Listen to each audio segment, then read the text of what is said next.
I'm Jeeho BYUN from KGSEA Math Circle, and today I will be going over expected value and probability in random walks. So about the lecture, we're going to talk about expected value and learn how to apply them to specific problem-solving strategies relating to linear random walks and Markov chains. So what is expected value? Expected value is sort of similar to what the previous lecture talked about with weights and biases, where they are multiplied and summed all together to find what the most optimal outcome is. Expected value is similar in that it's talking about events instead of other things. But here, X represents the weight of the event, and P, large X equals small x, represents the probability that such an event will happen. And the rigorous definition of expected value is the total value of a the expected value of a random discrete variable is equal to the sum of each of its probabilities multiplied by outcome.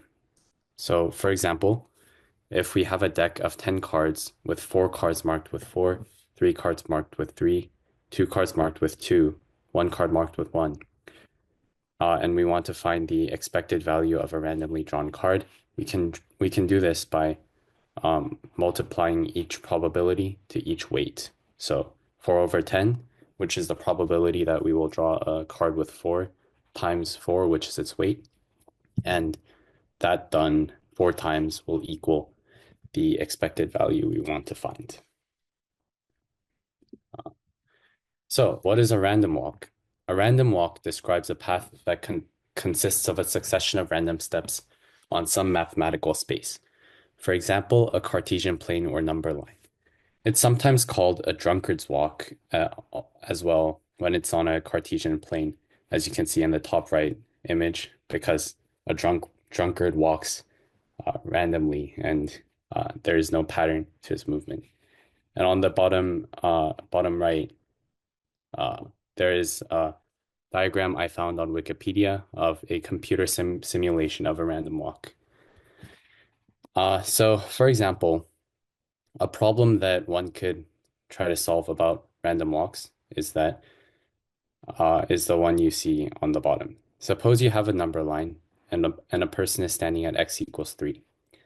Every minute, you either go left or right with equal probability. What is the probability that you reach x equals 0 before the point x equals 10? And what is the expected time it takes until reaching either endpoint? So one way we can look at this is by denoting the probability of the event happening at each index I by pi, then finding the relationship between pi and its next events, which is pi minus 1 and pi plus 1. As you can see, since the problem states that the probability is even, they either go left or right with equal probability. These have to sum to 1, so naturally they're equal to 1 over 2. And pi is equal to 1/2 times pi plus 1 plus pi minus 1, because they're the only two events which can occur after pi. So just multiplying by 2 and then bringing one of the pi's over to the other side, we have pi plus 1 minus pi equals pi minus pi minus 1. As you're probably familiar with this sort of expression, this creates an arithmetic progression. And this means that from 0 to 10, since P0 is equal to 1 and P10 is equal to 0, each difference from pi to pi plus 1 is going to be equal to negative 1 over 10, which makes P3 equal to 7 over 10. All right, so part B, what is the expected time it takes to reach either endpoint? Similarly, we have EI is equal to 1/2 times EI plus 1 plus EI minus 1 plus 1, this time because going from one event to the next event, we have to add 1 to the expected value because we went one step. So we can solve this similarly to the last problem using E0 equals 0 and E10 equals 0 to obtain E3 equals 21. If you try the calculation, it becomes sort of like an arithmetic progression, but with D plus 4, D plus 8, dot, dot, dot. And this method of creating a system of equations based on a probability or expected value is quite common in short answer contests such as the AMC or AIME. And uh, another good thing to know is that this is virtually the only way that in which they are solved. So if you find an expected value problem, which kind of looks like random walk, this is probably how it's solved. So here's a practice problem to try to understand expected value better. I'll give you a few minutes to read it.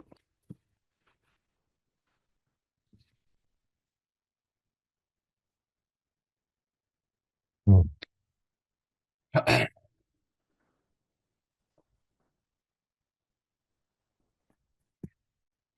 Okay, so you've probably read the problem at this point. And if you have, you've most likely noticed that this differs from our previous example in that it is on the 2D plane instead of a 1D plane, which sort of complicates things, but not really because the frog, Freddy the Frog, uh, the only things that matter for him is the y axis. The x axis does not matter at all, and him moving on the x axis does not change much. So we can express it much in the same way as the last problem, where EK represents the expected number of jumps Freddy will take to reach y equals 24 from index k, where the index represents his y value. And the reason this is 1 over 2 EK plus 1 is that in the bottom left diagram, you can see that he stays at the same index with probability 1/2, but wastes one step, hence the plus 1. And the 1/4ths are respectively accounted for the up and the down, where he goes down an index or goes up an index. And one edge case here is, so yeah, solving this, you can obtain this, which again makes it sort of like an arithmetic progression, but with second order finite differences. One edge case, however, is E0 because the problem states that he cannot go past y equals 0, which makes the probability slightly different, with 1 over 3 representing the case where he goes up, and 2/3 representing the probability that he stays at the same index.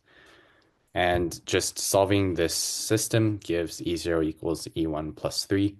And this gives us all the information we need to represent the entire uh, any EK as a linear system of equations where the variable is E1.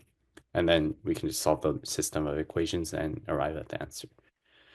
So Markov chains. Markov chains are sort of similar in spirit to our previous method of transitioning between different probability states. However, this sort of formalizes it a bit more, and the formal definition of a Markov chain is given by a process in which the outcome of a given trial can affect the outcome of the next trial. Note that this only matters in probability, not expected value due to linearity of expectation, which is not something that will be covered in the content of these slides. Here's a example problem to practice Markov chains, and I'll give you like a minute to read the problem.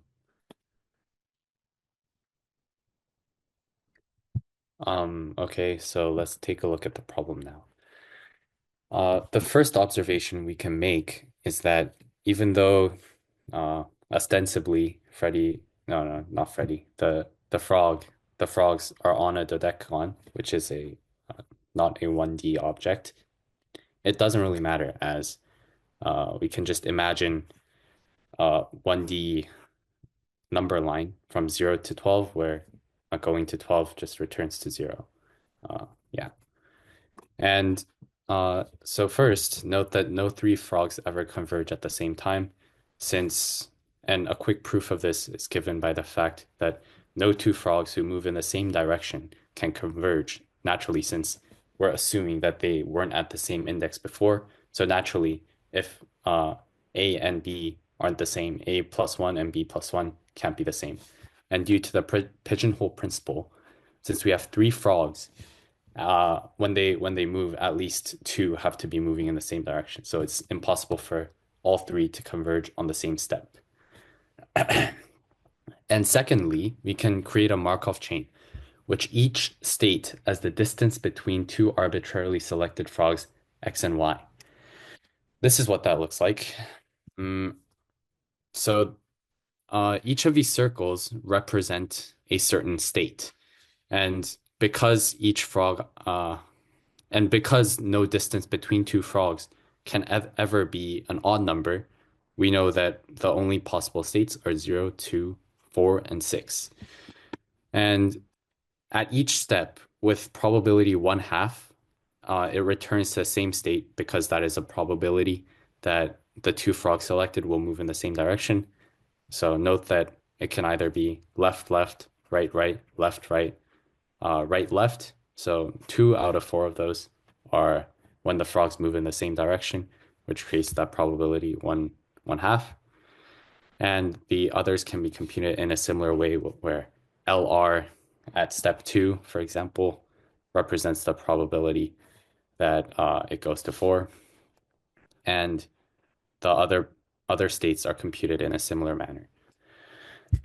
So since we have a system of equations with three variables, we can easily solve this to find E4.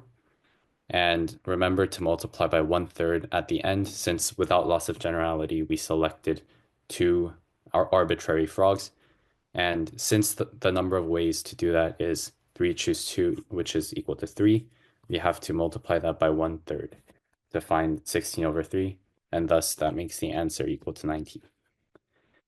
Yeah, that's about it. Thank you for listening.